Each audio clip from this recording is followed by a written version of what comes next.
Good morning बच्चों, क्या हाल है आप सबके। मैं ही एकेडमी के यूट्यूब प्लेटफॉर्म पर आपका स्वागत है। हम लोग मैथ्स फॉर क्लास 12 सीरीज चला रहे हैं। ये हम 12वीं के सिलेबस को तो कवर करेंगे ही, साथ में ये आईटीज के क्वेश्चन को भी हम लोग सॉल्व करेंगे। तो हमने इंडेफिनिट इंटीग्रेशन कर दिया था और हमने एनसीईआरटी का जो पहला चैप्टर है रिलेशन एंड फंक्शन, उसमें हमने रिलेशन और फंक्शन को डील कर दिया है। ठीक है, हमने बाइनरी ऑपरेशन और इन्वर्टिबल फंक्शन को छोड़ दिया है अभी, क्योंकि बच्चे बोल रहे थे कि वो थोड़ा सा जो है बोरिंग जैसा हो जा रहा है। ठीक है, तो हम फिर से आपको पेन नहीं देंगे, तो इन्वर्स और बाइनरी ऑपरेशन को हम फिर से बाद में करेंगे। तब तक एक फ्रेश चैप्टर स्टार्ट कर लेते हैं, मैट्रिक्स। ये बहुत ही आसान टॉपिक है, सबको समझ में आने वाला है। मैट्रिक्स कुछ नहीं है, जो संख्याएं, जो नंबर आप पढ़ते हैं उस नंबर का अरेंजमेंट है। उस नंबर को आप अरेंज कैसे करते हैं, इसी को मैट्रिक्स बोलते हैं। तो arrangement of number is in the form of matrix. Matrix को हमेशा कैपिटल लेटर में दिखाते हैं, capital A, capital B, capital X. ठीक है, कैपिटल लेटर में। और इसको हमेशा बॉक्स में लिखते हैं। कैसे लिखते हैं? बॉक्स में, बॉक्स में लिखते हैं। जैसे मान लीजिए पहला एलिमेंट मैंने लिखा 2 3 4 4 5 6 6 7 8, कुछ इस टाइप का लिखा। तो जो ये एक तो ये हॉरिजॉन्टल लाइन है, हॉरिजॉन्टल लाइन है, ये क्षैतिज जो लेटा हुआ है। तो जो लेटा हुआ लाइन है, हॉरिजॉन्टल लाइन है, इसको रो बोलते हैं, रो बोलते हैं। तो रो 1, रो 2 और ये हो गया रो 3। इसी को आगे चल करके हम R1 बोलेंगे, इसको R2 बोलेंगे, इसको R3 बोलेंगे। तो आप समझ जाइएगा कि R1 मतलब रो 1, और ये जो खड़ा है इसको कॉलम बोलते हैं। आपकी बिल्डिंग में भी, जिस घर में आप रहते हो, वहाँ जो पिलर खड़ा होता है उसको कॉलम ही बोलते हैं ना, कि कॉलम खड़ा हो गया, अब इसके ऊपर छत बनेगी। तो ये कॉलम है जो खड़ा है, वर्टिकल है। तो ये पहला कॉलम, तो इसको बोलेंगे कॉलम फर्स्ट। तो या तो आप C1 बोलिए इसको, ठीक है, C1 बोलिए। इसको इसी तरह से हम C2 बोलेंगे, कॉलम 2, और इसको कॉलम 3 बोलेंगे। ठीक है, तो अगर कोई पूछ ले ये जो मैट्रिक्स है जिसके अंदर ये नंबर लिखे हुए हैं, इसका ऑर्डर बताओ। कोई आपसे पूछ ले कि ऑर्डर ऑफ मैट्रिक्स बताओ, तो एक्चुअली में वो क्या जानना चाहता है? कोई आपसे ऑर्डर पूछ ले मैट्रिक्स का, तो एक्चुअली में वो क्या जानना चाहता है आपसे? पता जानना चाहता है आपका? देखिए क्या जानना चाहता है। वो ये जानना चाहता है कि नंबर ऑफ रो कितने हैं और नंबर ऑफ कॉलम कितने हैं, वो ये जानना चाहता है। तो जब भी आपसे ऑर्डर पूछ ले तो नंबर ऑफ रो बता दीजिए। नंबर ऑफ रो को हम लोग M बोलते हैं, नंबर ऑफ रो को कॉलम बोलते हैं। तो यहाँ पर बताइए कितने रो हैं? 3। कॉलम कितने? 3। तो 3:3 का मैट्रिक्स है, 3/3 का मैट्रिक्स है। कितने ऑर्डर का मैट्रिक्स है? 3/3, 3 रो 2 कॉलम। देखिए कोई मैट्रिक्स B लिखा है हमने 105। बताइए M/N, M/N। बताइए इसका ऑर्डर, कितना ऑर्डर, कितना रो है इसमें? R1, R2, R3। कॉलम कितना? एक ही बस। तो M पहला रो होता है, नंबर ऑफ रो। तो नंबर ऑफ रो कितना है? 3।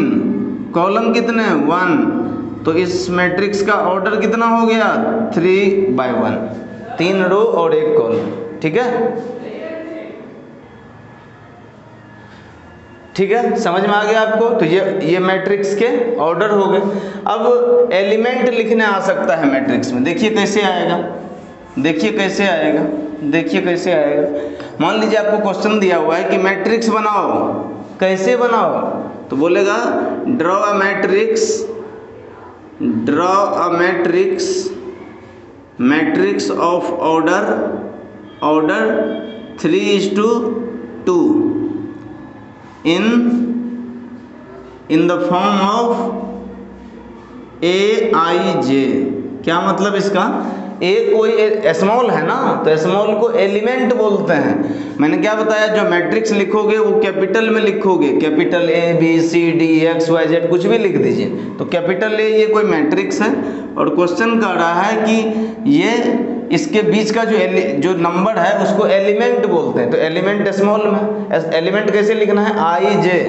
I मतलब ये देखिए AIJ का मतलब है, ये जो है I मतलब हुआ रो, और जो जे है उसका मतलब है कॉलम, पहला रो और दूसरा कॉलम। तो 3:2 का मैट्रिक्स है, इसका मतलब 3 रो और 2 कॉलम है। m×n होता है ना ऑर्डर, तो ये 3 × 2 है, तो 3 रो होंगे 2 कॉलम होंगे, इसमें 2 कॉलम और 3 रो होंगे इसमें, ठीक है। अब देखिए आप इसको कैसे लिखोगे, पहला एलिमेंट देखो ए है, ए के रूप में लिखना है ना, इस फॉर्म में लिखना है, AIJ के फॉर्म में। ये पहला रो है तो 1 लिख दिए, और ये पहला कॉलम भी है तो A11, 1 मतलब पहला रो, 1 मतलब पहला कॉलम। अगला एलिमेंट लिखिए 1, I की जगह 1, सॉरी हाँ पहला 1, ये दो पहला ही रो है, पहला I मतलब रो, तो ये तो फर्स्ट ही रो है ना भाई, ये तो रो फर्स्ट ही है ना, रो एक, तो एक लिखिए I की जगह, तो A1 और 1 मतलब पहला कॉलम, A1 मतलब पहला रो और 2 मतलब ये दूसरा कॉलम हो गया, 2 ही कॉलम था इसमें, खत्म हो गया मामला।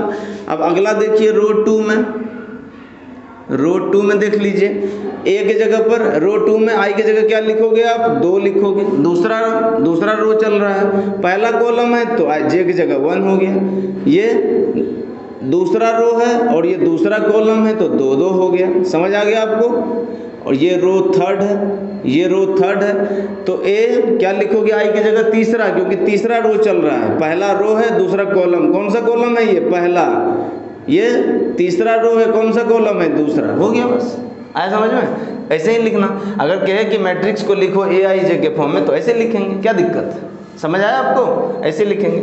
मान लीजिए एक और क्वेश्चन होता है इसी टाइप का, कहता कि मैट्रिक्स को, जो मैट्रिक्स है वो 3×2 के फॉर्म में है और इसको कैसे लिखो, AIJ बराबर मॉडुलस 1 - 3 या I-3 J अपॉन में 2, ऐसे लिखना है, I-3J अपॉन में 2। मॉडुलस मतलब मोड के अंदर कभी भी निगेटिव वैल्यू होगी तो वो पॉजिटिव हो जाएगा। अब बताइए ये तो कैसे बनेगा, ये NCERT का क्वेश्चन है, मैं ऐसे नहीं बता रहा, आप चेक करोगे NCERT में तो आपको मिलेगा।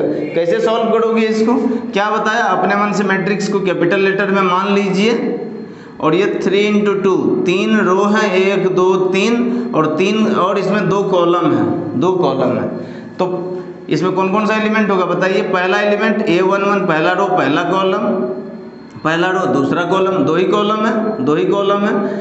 दूसरा रो में लिखिए, दूसरा रो पहला कॉलम, दूसरा रो दूसरा कॉलम, तीसरा रो पहला कॉलम, तीसरा रो दूसरा कॉलम, लिख दिया हमने। अब इस सब की वैल्यू बतानी है इसको देख करके, तो A11 जो है AIJ बराबर दिया हुआ है मॉडुलस ऑफ I-3J अपॉन में 2, यही है ना। पहला एलिमेंट कौन सा रखना है आपको, A11 मतलब I के जगह भी 1, J के जगह भी 1, तो मॉडुलस ऑफ I के जगह पे कितना रख दें, 1 - 3 गुना J के जगह भी 1 अपॉन में 2। बताइए 3 × 1 3, 1 में से 3 गया -2, और मॉडुलस के अंदर वो प्लस हो जाता है, तो ये हो जाएगा 1 - 3 अपॉन में 2, ये हो जाएगा -2 अपॉन में 2, और कट कटा के 1 हो जाएगा। क्यों 1 हो जाएगा, क्योंकि मॉडुलस के अंदर माइनस है तो बाहर निकल के प्लस हो जाता है। मॉडुलस इज ऑलवेज पॉजिटिव, याद रखोगे आप, ठीक है। ये A11 निकल गया, A11 निकल गया। अब इसी तरह से A12 निकाल लीजिए, A12 कैसे निकलेगा, तो I की जगह, ये जो I है I की जगह 1 3 J की जगह 2 अपॉन में 2, ये हो जाएगा 3 दूना 6, 1 में से 6 गया -5, मॉडुलस तो पॉजिटिव, तो ये हो गया 5/2। A21 कैसे निकलेगा, तो I की जगह 2 J की जगह 1, तो I की जगह 2 - 3 गुना J की जगह पर 1 अपॉन में 2, तो ये हो जाएगा 2 में से 3 गया -1, और -1 मॉडुलस से बाहर निकलेगा तो +1, 1/2 हो गया। इसी तरह से A22 निकाल लीजिए, तो I की जगह पर 2 - 3 गुना J की जगह भी 2 अपॉन में 2, तो 3 दूना 6, 2 में से 6 गया -4, तो मतलब 4/2, इसका मतलब ये हो गया 2। समझ में आ रहा है आपको, बस सॉल्व करना है। A31 कैसे निकालोगे आप, I की जगह पर पहला I है दूसरा J है, तो I की जगह पे 3, J की जगह पे 1, तो 3 × J है ना, J की जगह पे 1 अपॉन में 2, तो 3 - 3 ये 0 हो गया। इसी तरह से A32 निकालोगे आप तो I के जगह पे 3 - 3 इंटू J के जगह पे 2 अपॉन में 2, तो ये हो जाएगा 3 दूना 6, 3 में से 6 गया -3, इसका मतलब 3/2 निकल गया ये एलिमेंट। अब इस मैट्रिक्स को कैसे लिखोगे आप, ये जो मैट्रिक्स है इसको कैसे लिखोगे, बस जो एलिमेंट है वो लिख दीजिए। A11 के जगह 1, A12 के जगह 5/2, A21 के जगह 1/2, A22 के जगह 2, A31 के जगह 0, A32 के जगह 3/2, बस हो गया। आया समझ में। तो एक्सरसाइज 3.1 का क्वेश्चन नंबर 1 से लेकर के 5 तक ये आप सॉल्व करोगे तो सारा क्वेश्चन इसी टाइप का है, आप एनसीईआरटी के एक्सरसाइज को सॉल्व कर सकते हैं। ठीक है, इसको नोट डाउन कर लीजिए।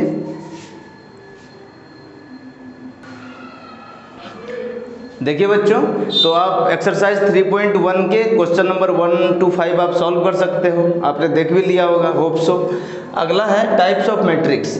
टाइप्स ऑफ मैट्रिक्स में कई तरह के टाइप्स पढ़ रहे हैं, मैं केवल अभी वो बता रहा हूँ जिसको हम लोग अभी डिस्कस कर लेंगे, क्योंकि कुछ एडिशन सब्ट्रैक्शन के मुझे क्वेश्चन बताने हैं। ठीक है, उसके अलावा हम और भी पढ़ेंगे, जैसे रो मैट्रिक्स, कॉलम, स्क्वायर, तो इनकी अभी हमें ज़रूरत है। उसके बाद ट्रांसपोज मैट्रिक्स क्या होते हैं, एडजॉइंट मैट्रिक्स, फिर आगे चल करके आप पढ़ोगे सिमेट्रिक मैट्रिक्स क्या होते हैं, स्क्यू सिमेट्रिक मैट्रिक्स क्या होते हैं, उस प्रॉपर्टी को हम लोग यूज करके क्वेश्चन बनाएंगे। आईटी इंजीनियरिंग के एग्जाम में कई सारे क्वेश्चन पूछते हैं मैट्रिक्स पर, है ना, स्क्यू सिमेट्रिक से, सिमेट्रिक से, तो हम लोग वो भी करेंगे। अभी हमारा काम उतना नहीं है, अभी हम लोग बस इसको जान लेते हैं और इससे रिलेटेड क्वेश्चन सॉल्व करते हैं। देखिए रो मैट्रिक्स किसको बोलेंगे, जिसमें केवल एक रो हो। जैसे मान लीजिए मैट्रिक्स है 3 1 2, बताइए इसका ऑर्डर बताइए, एक ही रो है ना इसमें, तो इसका मतलब m × n इसका जो ऑर्डर है, तो एक रो है और कॉलम कितना, 1 2 3। कॉलम कितने भी हों, रो मैट्रिक्स तब होगा जब केवल एक रो हो, तो एक ही रो है तो ये रो मैट्रिक्स होगी। कॉलम मैट्रिक्स कौन होगा, जब केवल एक कॉलम हो, 4 5 6 या 4 - 5 6, एक ही कॉलम हो। इसका ऑर्डर लिखोगे आप तो कैसे लिखोगे, रो 1 रो 2 रो 3, कितने रो, 3 रो, कॉलम कितना है, केवल एक। समझ आया आपको, 3/1 लिखने का मतलब 3 रो है, एक कॉलम है। रो मैट्रिक्स में एक रो होगा केवल, कॉलम में केवल एक कॉलम होगा, एक ही कॉलम है ना भाई, केवल एक कॉलम, तो एक रो तो रो मैट्रिक्स, एक कॉलम तो कॉलम मैट्रिक्स। स्क्वायर मैट्रिक्स किसको बोलते हैं, ऑर्डर सेम हो जाए, मतलब square matrix number of column के बराबर हो जाए तो इसको स्क्वायर मैट्रिक्स बोलेंगे। इसका मतलब m = n हो जाए। जैसे हमने लिखा 3 2 5 6, इसका ऑर्डर m × n है। बताइए कितने रो हैं इसमें, 2 रो, कॉलम कितने हैं, 2 कॉलम। क्या नंबर ऑफ रो और नंबर ऑफ कॉलम इक्वल है, तो इसका मतलब ये स्क्वायर मैट्रिक्स। ठीक है, ये बताइए ये स्क्वायर मैट्रिक्स है, नहीं है, क्यों, क्योंकि रो 1 है, कॉलम 3 है। सेम है, नहीं है, अलग अलग है। अगर रो और कॉलम सेम हो जाए तो उसको स्क्वायर मैट्रिक्स बोलेंगे। समझ आया आपको। आइडेंटिटी में अच्छा, ये दो ऑर्डर का स्क्वायर मैट्रिक्स है, 3 भी हो सकते हैं, जैसे -1 2 3 0 -3 4 5 6 7। बताइए कितने रो, 3, कितने कॉलम, 3 रो और 3 कॉलम, तो ये भी स्क्वायर मैट्रिक्स है। नंबर ऑफ रो और नंबर ऑफ कॉलम सेम है, तो इसको स्क्वायर मैट्रिक्स बोलते हैं। आइडेंटिटी मैट्रिक्स किसको बोलेंगे, एक ऐसा स्क्वायर मैट्रिक्स होना जरूरी है, ऐसा स्क्वायर मैट्रिक्स जिसका डायगोनल एलिमेंट 1 1 हो, बाद बाकी सब 0 हो, सब एलिमेंट 0 हो। तो आप देखोगे ये जो डायगोनल है, जैसे आपने मान लीजिए आपने पढ़ा होगा ना बचपन में, जैसे मैंने रेक्टेंगल ड्रॉ किया है, आयत ड्रॉ किया है, तो इसको डायगोनल बोलते हैं। ये डायगोनल है, विकर्ण है, तो ये डायगोनल एलिमेंट 1 हो, बाद बाकी सब एलिमेंट 0 हो, तो उसको आइडेंटिटी मैट्रिक्स बोलते हैं ना। अब इम्पोर्टेंट चीज़ ये नहीं था, इम्पोर्टेंट था इसमें स्क्वायर मैट्रिक्स। मुझे ये बताना था, जब भी जोड़ना और घटाना हो दो मैट्रिक्स को, whenever you want to add or subtract two matrices, आपको क्या देखना है, आपको देखना है कि वो मैट्रिक्स स्क्वायर्ड है कि नहीं। वो तभी जुड़ पाएगा या घट पाएगा जब वो स्क्वायर्ड हो। हाँ, गुना में कुछ और हो सकता है, वो हम बाद में बात करेंगे। तो जोड़ और घटाव के लिए आप ये चेक कर लीजिए कि स्क्वायर मैट्रिक्स है कि नहीं। जैसे मान लीजिए एक क्वेश्चन हो मैट्रिक्स ए बराबर दिया है 2 3 4 5, मैट्रिक्स बी बराबर दिया है 0 1 2 3, ये मैट्रिक्स दिया है। कह रहा है दोनों का एडिशन बताओ और दोनों का सब्ट्रैक्शन बताओ, ये पूछ रहा है। तो इसका देखिए 2:2, ये भी 2:2। क्या दोनों मैट्रिक्स का ऑर्डर सेम है? हाँ, स्क्वायर मैट्रिक्स है, दोनों का ऑर्डर सेम है। ऑर्डर सेम हो तो जोड़ दीजिए। इसका पहला एलिमेंट इसके पहले एलिमेंट से जुड़ेगा 2 + 0, इसका दूसरा इसके दूसरे से जुड़ेगा 3 + 1, इसका ये वाला इसके इस वाले से जुड़ेगा 4 + 2, इसका ये वाला इसके साथ जुड़ेगा 5 + 3। क्या समझ आया आपको? कितना आसान है। 2 4 4 2 6 और 5 3 8, यही आंसर हो गया। बस घटाना है, घटा दीजिए। ये वाला इसके साथ घटेगा, जो जहाँ पर है ना उसी के साथ घटेगा। 2 में 0, 3 में कौन घटेगा? 1, 4 में कौन घटेगा? 2, 5 में कौन घटेगा? 3। इसको आप सॉल्व करोगे तो ये क्या हो जाएगा? 2 - 0 2, 2 4 में से 2 गया 2, 5 में से 3 गया 2, हो गया। बस आया समझ में आपको? बस प्लस माइनस करने के लिए आपको ये चेक करना है कि मैट्रिक्स स्क्वायर है कि नहीं। इसको थोड़ा सा चाहें तो आप नोट डाउन कर लें। तब तक मैं एक और क्वेश्चन बताता हूँ कि किस टाइप का क्वेश्चन आ सकता है। देखिए, एक और टाइप का क्वेश्चन आता है। क्वेश्चन है मैट्रिक्स A = 15x, है ना, y और 7 इक्वल टू है, सॉरी, इक्वल टू में दिया हुआ है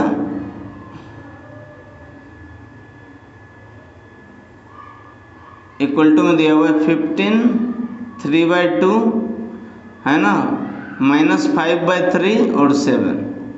ये दोनों मैट्रिक्स इक्वल है। x और y का वैल्यू बताइए। अगर ये दोनों मैट्रिक्स इक्वल है तो इसके कोरेस्पॉन्डिंग एलिमेंट भी इक्वल होने चाहिए। इसका ऑर्डर 2 × 2, इसका ऑर्डर 2/2, 2 रो 2 कॉलम, 2 रो 2 कॉलम, स्क्वायर मैट्रिक्स है, बराबर कर सकते हैं। ये पहला रो का पहला एलिमेंट है, ये भी पहला रो का पहला एलिमेंट है, इक्वल है। ये पहला रो का दूसरा एलिमेंट है, ये भी पहला रो का दूसरा एलिमेंट है, तो ये दोनों इक्वल हो जाएगा। तो x बराबर कितना? 3/2। ये दूसरा रो का पहला एलिमेंट है, ये भी दूसरा रो का पहला कॉलम का एलिमेंट है, तो ये इसके बराबर हो जाएगा। तो y बराबर कितना? -5/3। तो इस तरह से अगर दो मैट्रिक्स इक्वल हो तो कोरेस्पॉन्डिंग एलिमेंट को आप इक्वल कर सकते हो। ठीक है, इस तरह से कर लेंगे तो जोड़ घटा हो जाएगा, ये हो जाएगा। तो आप एक्सरसाइज 3.1 को सॉल्व करने की कोशिश कीजिए, आपसे सारे क्वेश्चन लगभग सॉल्व होंगे।